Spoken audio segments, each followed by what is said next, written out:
Viva Voz, com Vera Magalhães.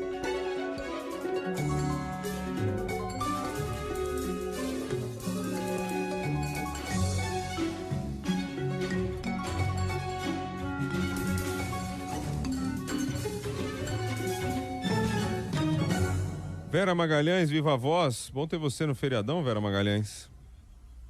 Pois é, Bocardi, estamos aqui firmes e fortes, dia da proclamação da República e nós aqui trabalhando. Que bom, muito bom. Companhia gigantesca. Lancei o desafio aqui hoje mais cedo para a turma se manifestar, quem está com a gente, mensagens do Brasil inteiro. Isso porque são só aqueles que se dão o trabalho e o nosso agradecimento logo na sequência de escrever. E tantos outros que estão por aí só ouvindo. E muitos esperando Vera Magalhães aparecer, eis que ela está. Tudo bem com você, Vera? Eis que estão entre nós. Tudo bem, Bocardi, tudo bem. Vamos começar falando aí a política que também não deu trégua no porque feriado. tá rolando um namoro, é noivado, é casamento, ninguém sabe direito o que é isso aí. É DR, né? DR. Rompimento. Boa.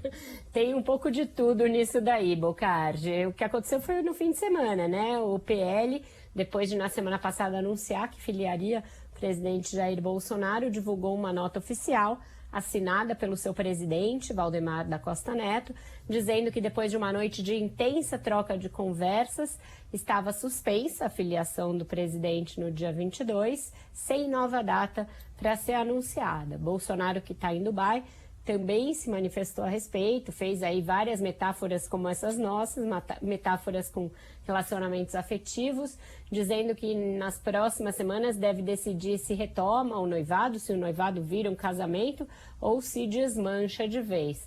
A verdade é que é mais uma história de dificuldade do presidente da República de se acertar com algum partido, né? A gente já viu a tentativa frustrada de Bolsonaro de criar sua própria legenda, a Aliança pelo Brasil. Depois também teve aí conversas com outros partidos, com o PTB do Roberto Jefferson, com o PP do Ciro Nogueira, do próprio Arthur Lira, e estava tudo certo para fechar com o PL, quando agora aí vem novas desavenças. Dessa vez tem algumas causas dessa desavença. Uma delas é que Bolsonaro, assim como queria nos outros partidos com os quais conversou, quer controlar os diretórios mais importantes para sua família, o do Rio e justamente o de São Paulo, que é a terra do Valdemar Costa Neto. Não ia ser assim tão fácil Valdemar entregar o diretório paulista de bandeja para o Eduardo Bolsonaro. Então a coisa desandou por aí e também porque a reação da tropa de choque bolsonarista, aquela mais radicalizada, foi muito grande. Pelo fato de que o Bolsonaro fez muitas críticas ao mensalão, ao petrolão, escândalos que envolveram o PL e agora estaria se filiando justamente a esse partido, né? Acabei de ler aqui, diz que o Bolsonaro é um ficante. Ele é um ficante daqueles problemáticos ainda, que dá um ghosting ali, desaparece, né? Ou então que faz assédio direcionado ali, meio, passivo-agressivo. Não deve ser uma relação fácil, não. E ele citou, inclusive, São Paulo, né? Na fala dele hoje, na hora que ele falou sobre isso, ele falou sobre São Paulo, né? Claro que ele citou, dizendo que em São Paulo ele tem, se eu não estou enganado, 30 milhões de eleitores, foi o que ele falou, concentração toda aqui do eleitorado aqui em São Paulo. Já foi, né? Não necessariamente voltará a ser. As pesquisas mostram que ele não está tão bem assim quanto ele imagina, mas é lógico que é um eleitorado importantíssimo para qualquer um que vá disputar a presidência, ainda mais porque também é a terra, né, a base política do PT e do Lula. Então é importante para ele ter força em São Paulo, montar um diretório que tenha ali a sua cara, que tenha o controle de alguma maneira da sua família. Mas no PL isso não vai ser simples. O Valdemar comanda esse partido com mão de ferro há muito tempo. Aqui em São Paulo tem toda a operação aí do Porto de Santos, que é tradicional do PL de São Paulo. Ele está negociando com o Dória aqui em São Paulo para um apoio à candidatura do Rodrigo Garcia ao governo do estado, e o Bolsonaro não quer isso, quer um palanque fechado com ele, com o candidato dele, que talvez venha a ser o ministro Tarcísio Gomes de Freitas. Então, tudo isso ajudou a dificultar as negociações com o PL, Bocardi. E tem os filhos aí também, que articulam forte também nessa questão, né?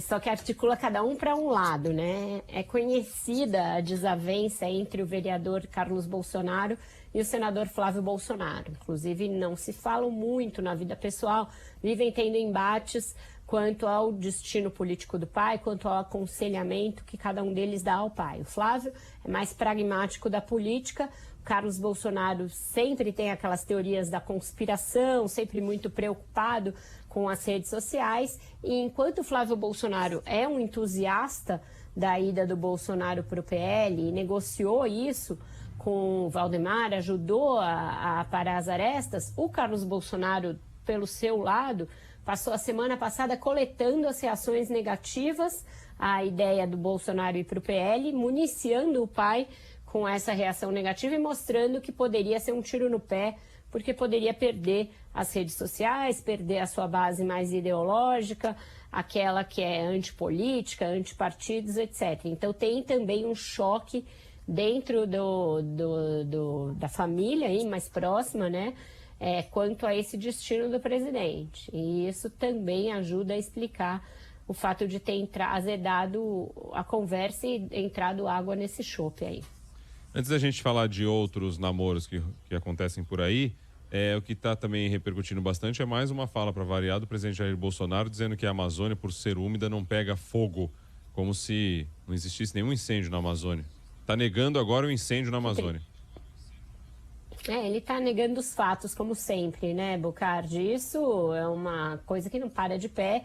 Basta ver os indicadores, basta ver o que os satélites mostram, o que mês a mês a gente vê em termos de recordes de desmatamento na Amazônia. Antes fosse do jeito que ele está dizendo, já foi num passado mais difícil de pegar fogo na Amazônia por causa dessa umidade, mas justamente o fato de estar sendo tão devastada, tão desmatada, e de estar havendo tantas queimadas ilegais por lá e tanta exploração ilegal de madeira e etc., ela está cada vez mais suscetível a essas queimadas e, enfim, discutir com imagens de satélite é algo que é uma proeza até para o Bolsonaro, mas ele consegue, faz isso desde o início do governo, põe em xeque os dados do INPE, falou que iria adquirir outro sistema para fazer essa medição e não se vexa de ir ao exterior e ficar propagando essa mentira, que é um assunto que o mundo inteiro acompanha, o mundo inteiro confere os indicadores, então é uma mentira que logo, logo é vista. Dizem que mentira tem perna curta, essa daí não tem nem perna, é uma mentira que na hora você detecta que é isso, que é uma mentira mesmo. Já comeu dogão prensado, Vera Magalhães? Olha, mas eu todo não mundo gosto aqui de me hot escreveu. dog, eu sou uma pessoa rara. Então, mas daí escreveram aqui, lá de Londrina, no Paraná, porque hoje eu tô aqui recebendo vários convites, né, Brasil afora, para poder ir lá, que eu tive agora no final de semana num lugar lindo, em Cambará do Sul, que fica ali entre dois canyons maravilhosos, o Itaimbezinho e o Fortaleza. E aí o pessoal começou a convidar aqui para ir para alguns lugares. Aliás, veio até uma mensagem bacana aqui, porque realmente o lugar é lindo. Não sei se você já esteve lá, Vera. E aí vem uma mensagem aqui do 51, lá de acho que é a Dulce de Porto Alegre. Ela falou assim: hoje o ponto final está sendo mais eficiente que o Ministério do Turismo do Brasil na promoção dos lugares mais lindos do país. E é isso mesmo, assim, um lugar que eu fiquei impressionado com a estrutura, nunca tinha ido, achei tudo demais, tudo lindo. Então eu também vou fazer propaganda de um lugar lindo do Brasil. Eu vi foto sua e tô morrendo de vontade de ir pra Iotim. Você foi pra lá, é isso? Belo Horizonte e Iotim? Estive em Iotim, que é em Brumadinho, do lado de Belo Horizonte. Museu a céu aberto, também um jardim botânico, tudo que você pode imaginar de exuberância em artes plásticas, artes sonoras, artes visuais e também em termos de natureza, tá ali. Um museu como não tem em nenhum lugar do mundo, nunca visitei nada igual. A gente viaja para o exterior para ir a museus e tem uma coisa fantástica como essa aqui ao nosso alcance e muitas vezes deixa de conhecer, então também fica essa dica aí para os nossos ouvintes que estão programando as férias ou o próximo feriado. Acho que agora demora para ter feriado, mas mesmo no fim de semana dá para ir. Tô nessa aí. Nossa, que vontade de ir para Inhotim. E aí fica essa do Sul que eu fiquei nossa, voltei com o coração feliz, viu, de tudo que eu vi lá. Mas o dogão prensado de onde é? Não, daí o dogão tem em todo lugar, pelo jeito, que o pessoal aqui na rádio tá todo mundo só falando delícia, delícia, delícia, porque é bom o prensado, porque não cai nada, você não perde nada. É tipo a otimização total do dog e todo o seu recheio. Você já espreme tudo e fica ótimo. Essa foi a proposta lá de Londrina, no Paraná. Daí eu tô perguntando se você conhece, porque aqui a turma aqui tá só no dogão. Eu nem sou muito do dogão, mas tem aquele lá de Santos que é famoso também, que põe tudo, não é prensado e fica um negócio até difícil de equilibrar, né? A Júlia Brock de Porto Feliz. Aqui em Porto Feliz a gente tem um dogão prensado também que é muito bom, viu? Esse tá pertinho de São Paulo. Olha só, daí na outra mensagem aqui que a gente tava falando, alguém escreveu também, na próxima, Rodrigo, na próxima a gente vai falar da Serra do Rio do Rastro. É uma outra maravilha. Seguimos com uma ótima semana a todos. Vamos falar de onde vocês quiserem e vamos aí viajar esse Brasilzão todo. O pessoal tá me convidando já para passar um mês lá trabalhando na CBN BH. Quem mandou a mensagem aqui foi Carol Antônio, de Belo Horizonte. Tô topando também. Hoje eu tô marcando um monte de viagem aqui. Pelo menos alguma coisa nesse feriadão. Mas vamos lá, Vera. Tem também o namoro do PSDB. Lá não é um namoro, né? Sei lá, é uma... Como é que é? Lá é escolher quem... Como é que a gente pode definir ali, né? Escolher quem vai ser o chefe do negócio. Quem é que vai ser o candidato. Tá chegando no fim, a disputa só aumenta ali entre eles. O que vai sobrar desse PSDB? Olha, nesse caso aí é meio escolher quem vai ser o traído, né? Porque a coisa tá tão ruim entre eles, Bocardi, né? Vamos considerar os dois principais candidatos, que são Eduardo Leite e João Dória, porque o Arthur Vigílio tá ali mais para marcar posição, sabe que não vai ser escolhido candidato. Mas a coisa azedou tanto nas últimas semanas, e essa prévia do PSDB está se aproximando, acontece já na semana que vem, que fica difícil de imaginar uma composição entre eles depois de proclamado o resultado, vença quem vencer. E os prognósticos variam bastante num sinal de que a coisa parece estar apertada. Aliados do governador Eduardo Leite, com quem eu conversei no fim de semana, já vislumbram a possibilidade de ele deixar o PSDB caso João Dória seja o vencedor. Não só ele, como uma ala grande de tucanos ligados, por exemplo, ao deputado Aécio Neves. Aqui em São Paulo pode haver também uma debandada de uma ala não ligada ao governador João Dória, puxada pelo próprio Geraldo Alckmin e por outros. Então, essa dissidência do PSDB, que é aguardada depois das prévias, é um assunto que preocupa a direção do partido, né? A possibilidade, por exemplo, do Eduardo Leite se filiar ou ao Cidadania ou ao PSD e estar numa outra chapa, como vice, por exemplo, é algo que está sendo bastante ventilado e bastante cogitado caso ele perca. Isso levaria também o vice dele lá no estado, que está sem partido nesse momento, que vai disputar a eleição no lugar dele, porque ele, mesmo que não seja candidato a presidente, já disse que não será candidato à reeleição no estado. Então, o destino de uma ala aí do tucanato está dependendo dessa convenção, dessa prévia, que se realiza agora no dia 22. Então, muita expectativa a respeito disso. Os últimos debates entre eles já não foram num clima tão amistoso quanto os primeiros. Já começou a rolar canelada quanto ao apoio ao governo Bolsonaro, o fato de tucanos ligados a Eduardo Leite terem votado projetos de interesse do presidente Jair Bolsonaro, como a própria PEC dos precatórios. Então, o clima entre eles não está nada amistoso, muita gente duvidando que seja possível fazer essa composição, esse acordo para que um apoie o outro, caso um deles vença, né? Também tem uma discussão aí, uma conversa grande entre o governador João Dória, o Sérgio Moro e o Mandetta, para uma possível composição entre eles. Esse acordo seria que lá na frente, quem tiver melhor receberia o apoio dos outros. Mas tem muita gente que duvida que, uma vez vencendo as prévias, o Dória abriria a mão da candidatura lá na frente, caso não seja ele que esteja na frente nas pesquisas, quando isso for estipulado. Então, muita incerteza quanto à possibilidade do PSDB sair unido dessas prévias. Primeira vez que o partido faz prévias para a escolha do seu candidato a presidente, e a possibilidade de uma dissidência aí, de uma pulverização tucana depois, não é remota. Que dureza, hein? Inventaram essa prévia aí, no final das contas, pode ser pior do que se não tivesse, né, Vera? Esse que é o lance, né? para o partido em si. O Brasil, ele não tem, né, tradição de discussão partidária, Bocardi. Os partidos têm caciques, os caciques determinam quem são os candidatos. Em outros países do mundo de tradição democrática mais arraigada, como os Estados Unidos, que é, né, o grande exemplo para isso, você realiza esse tipo de debate, os debates são duríssimos, mas no final você sabe que ninguém vai sair do partido e que quem perder vai apoiar, com maior ou menor entusiasmo, mas vai apoiar o candidato institucionalizado pelo partido. É assim há muito tempo, tem regras para essas prévias, elas acontecem ali num clima de transparência, às vezes são muito duras, tem embates até alguns abaixo da linha da cintura, mas a coisa depois caminha para um entendimento. Pode ser na base do cinismo, pode ser uma coisa meio para inglês ver, mas as coisas se mantêm ali. E agora a gente não sabe nem como a estrutura do partido vai sair depois disso. Tem muita acusação, por exemplo, de favorecimento aos candidatos por parte da cúpula do partido, dúvida quanto a se o processo teve a lisura que precisaria ter. Os dois candidatos fazem acusações nesse sentido.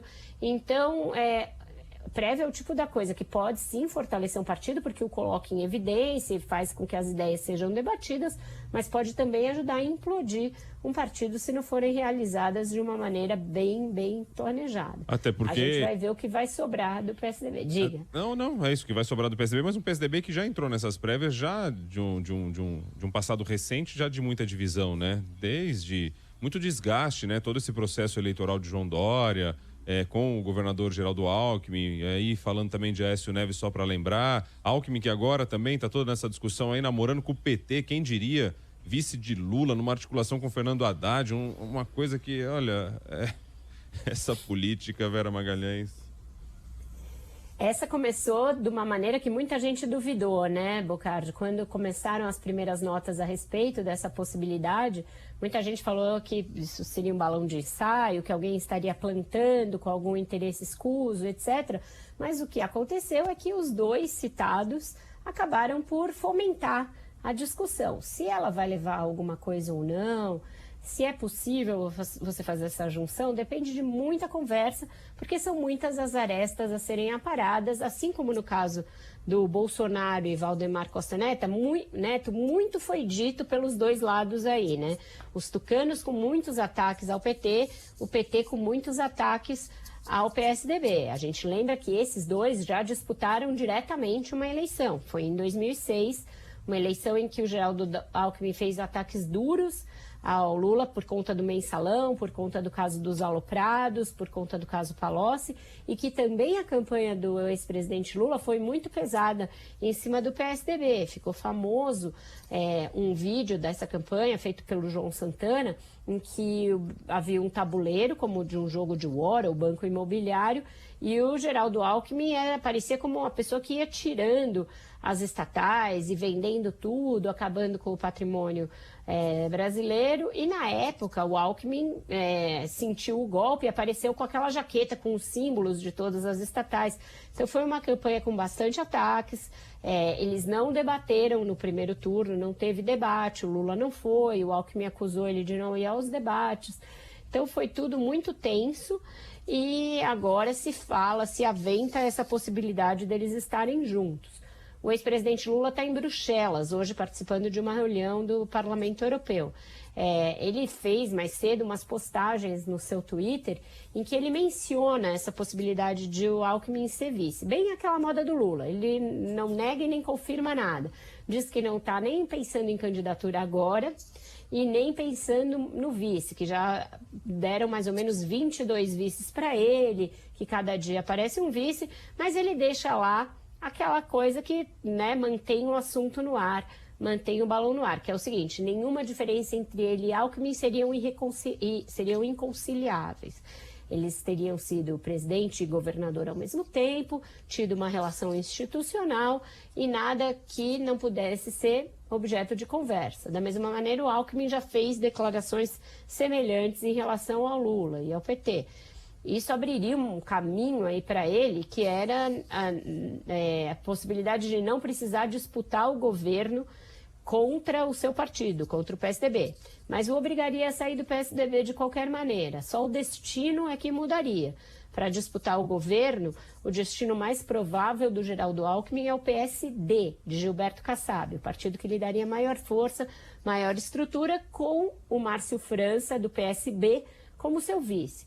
Caso vingasse esse arranjo de ser vice do Lula, isso muda um pouco de figura. Ele iria para o PSB, seria o vice pelo PSB, e o Márcio França seria o candidato ao governo, talvez num acordo com o PT, mas é muito difícil costurar isso. O PT abrir mão de ter candidato, ou o Márcio França apoiar o Fernando Haddad eventualmente. Então tem muita conversa, muito café para ser tomado, tem diferenças históricas que seriam difíceis de explicar para os eleitores de ambos. O eleitor do Geraldo Alckmin é um eleitor conservador do interior do estado, um eleitor antipetista, em grande parte.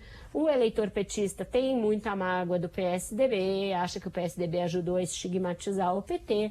Então é um tipo de arranjo que também, se não for explicado e feito com alguma solidez e com muita conversa, também corre o risco de ser prejudicial para os seus protagonistas. Mas como, né, para uma eleição, para um cargo desses, né, majoritário, como tudo se torna conciliável, né? Tudo se torna conciliável. É impressionante. Você consegue juntar, no futuro próximo é capaz de a gente ver ainda Bolsonaro e Lula um vice do outro. Mais ou menos nessa linha. Guerra no momento, mas quando interessa, a gente esquece tudo e vamos em frente. Musiquinha para hoje? Musiquinha para hoje faz um pouco de alusão a isso, mas foi por acaso, aconteceu naturalmente, como diz a música. É um lançamento do fim de semana, um lançamento em que a Cel e o Emicida cantam essa música, Deixa Acontecer, um cover, mas a música, acho que a letra tem um pouco a ver com esses casamentos meio surpreendentes aí e difíceis de sair, Bocardi, solta aí. Só um pouquinho antes da música, só para não perder aqui, eu preciso dizer... Alguém vem insistindo muito para você falar sobre... pede para Vera falar. Mário Lourenço Neto de São Paulo, sobre a viagem do Lula pela Europa, por favor. Sem a gente pedir, já foi dito aqui. Vera já falou. Falei, ele está participando dessa reunião. Primeira grande viagem dele, política. Recebeu elogios ali do Zapatero, ex-presidente espanhol, de outras lideranças de esquerda com as quais ele está se encontrando e participando desse evento aí pela Europa, está em Bruxelas hoje. Bolsonaro também fora do país, em Dubai, mais uma comitiva a Dubai aí. Já foram várias ao longo desses últimos dias. Essa Expo está rendendo viagem para todo mundo. Somos só nós que estamos trabalhando mesmo no feriado. Fomos aqui mais pertinho, vamos prestigiar pelo menos o nosso... Vamos prestigiar a nossa terra. De repente, um melhor exemplo do que qualquer outro. É ou não é? Fala-se tanto, né, do nosso país, tal, aquela história toda. Mas na hora que pinta uma oportunidadezinha para dar um rolê lá fora, e aí carregar a família toda, fazer aquela festa, de preferência não precisa pagar nada do bolso ainda, é nós. É nós na fita. É nós, porque aí o dólar tá caro, né? Tranquilo. Aí bota todos os filhos lá, um hotel que... não, mas é o sheik que tá pagando, tá? Sempre tem uma história, tal, aquela coisa. E é isso, é tudo pelo poder, diz Maria Tereza. Amigos hoje, inimigos amanhã e vice-versa. Nós, os bobos, acreditamos. E por aí vamos. Cadê a música? Deixa acontecer naturalmente. Eu não quero ver você chorar. Deixa que o amor encontre a gente. Nosso caso vai eternizar. Será? Será é a música de amanhã, Será? Vera Magalhães.